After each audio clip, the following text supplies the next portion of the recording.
Hello అండి, అందరికీ నమస్తే. Welcome back to our channel twins kitchen.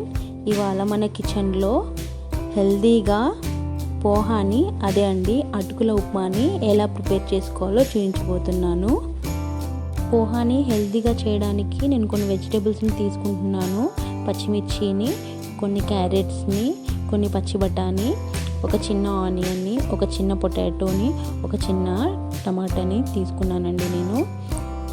ఇప్పుడు స్టవ్ మీద ఒక ప్యాన్ని పెట్టుకొని హీట్ అయ్యాక 2 నుంచి 3 టేబుల్ స్పూన్ల దాకా ఆయిల్ని నేను యాడ్ చేస్తున్నాను. ఇక్కడ ఆయిల్ హీట్ అయ్యాక ఒక చిన్న స్పూన్తో ఆవాలను నేను తీసుకుంటున్నాను. ఆవాలు చిటపటమనిపించాక ఇందులో నేను కొద్దిగా సోంపుని కూడా యాడ్ చేస్తున్నానండి.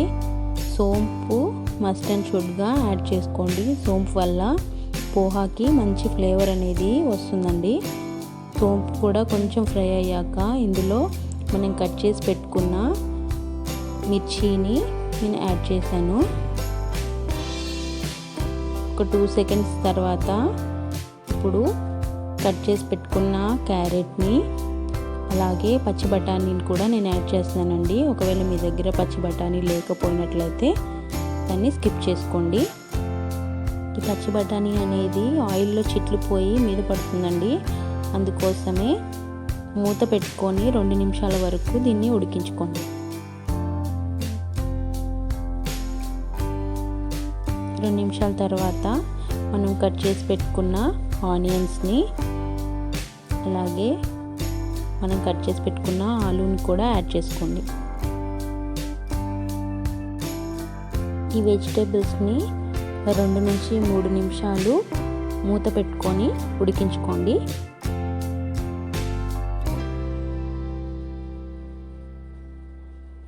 ఇప్పుడు ఒక జల్లెడని తీసుకొని అందులో 2 కప్పుల వరకు నేను అటుకుల్ని తీసుకుంటున్నానండి. జల్లించుకొని అటుకుల్ని తీసుకోండి.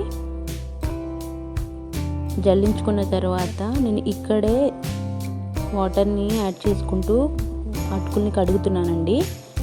ఇక్కడ మన వెజిటేబుల్స్ కూడా కుక్ అయిపోయాయండి. ఇప్పుడు నేను ఇక్కడ 2 రెబ్బల వరకు కరివేపాకుని యాడ్ చేస్తున్నాను.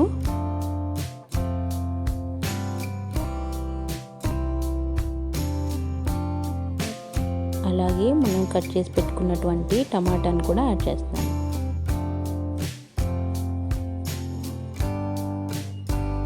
తర్వాత 2 స్పూన్ల వరకు సాల్ట్ తీసుకుంటున్నానండి నేను. మీకు టేస్ట్ తగ్గట్టుగా యాడ్ చేసుకోండి. అలాగే 1/2 స్పూన్ వరకు పసుపును కూడా తీసుకుంటున్నాను. ఇందులో కొంచెం ఎక్కువ పడుతుందండి పసుపు. ఇలా బాగా ఫ్రై అవ్వనివ్వండి. ఆ తర్వాత ఒక 5 నిమిషాల పాటు సిమ్లో పెట్టుకొని ఉడికించుకోండి. 5 మినిట్స్ తర్వాత చూసారు కదా టమాటో ఎంత చక్కగా మగ్గిపోయింది.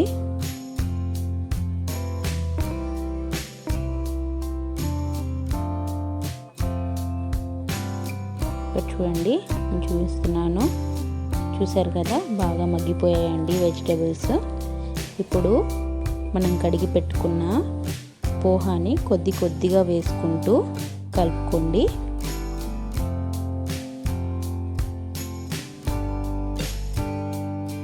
ఇలా వెజిటేబుల్స్ పోహాలో బాగా కలిసేలాగా ఇలా చక్కగా కలుపుకోండి. ఇప్పుడు దీన్ని 1 నిమిషం వరకు మూత పెట్టుకొని పక్కన పెట్టేసేయండి.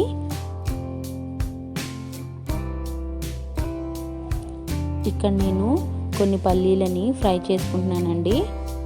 ఇలా దోరగా ఫ్రై చేసుకోండి పల్లీలని. 1 నిమిషం తర్వాత తీసి చూస్తే చూసారు కదా వెజిటేబుల్స్ పోహాలో ఎంత బాగా కలిసిపోయాయో. ఇప్పుడు మనం ఫ్రై చేసి పెట్టుకున్న పల్లీలను కూడా దీంట్లో యాడ్ చేసుకోండి.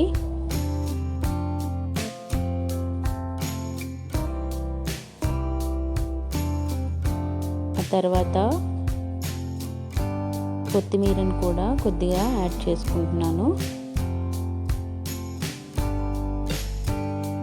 ఇప్పుడు అరచెక్క నిమ్మరసాన్ని దీంట్లో పిండుకుంటున్నానండి నేను. అంతే అండి, మన పోహా తయారైపోయింది. 10 మినిట్స్లో రెడీ అయిపోయే టేస్టీ అండ్ హెల్దీ పోహా మీకు నచ్చినట్లయితే నా ఛానల్ని సబ్స్క్రైబ్ చేసుకోండి, లైక్ చేసి మీ ఫ్రెండ్స్ అండ్ ఫ్యామిలీకి షేర్ చేయండి. Thanks for watching.